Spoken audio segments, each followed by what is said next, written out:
ഇന്ന് ലോക പുകയില വിരുദ്ധ ദിനമാണ്. പുകയില ഉപയോഗത്തിൻ്റെ ദൂഷ്യഫലങ്ങളെക്കുറിച്ച് സമൂഹത്തിൽ അവബോധമുണ്ടാക്കുകയാണ് ഈ ദിനത്തിൻ്റെ ലക്ഷ്യം.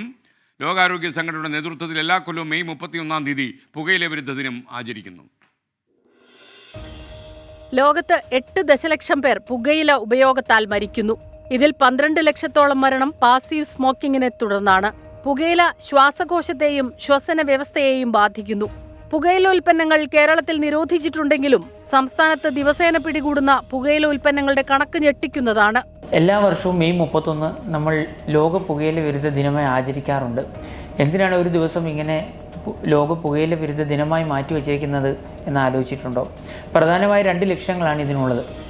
ഒന്ന്, പുകയില ഉപയോഗിക്കുന്നവർ അതിൽ നിന്ന് പിന്തിരിയാൻ ആഗ്രഹിക്കുന്നുണ്ടെങ്കിൽ അവർക്ക് വേണ്ടുന്ന സകല സഹായവും പിന്തുണയും കൊടുക്കുക എന്നുള്ളതാണ് നമ്മുടെ പരമപ്രധാനമായ ലക്ഷ്യം.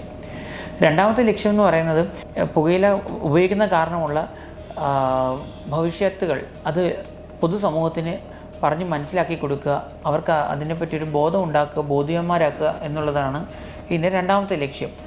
ഇന്ത്യയിൽ പുകവലിക്കുന്ന മുതിർന്നവരുടെ എണ്ണത്തിൽ ഗണ്യമായ കുറവ് രേഖപ്പെടുത്തി. എന്നാൽ കൗമാരക്കാരിലും പെൺകുട്ടികൾക്കുമിടയിൽ പുകയില ഉപയോഗം വർദ്ധിച്ചതായാണ് കണക്ക്.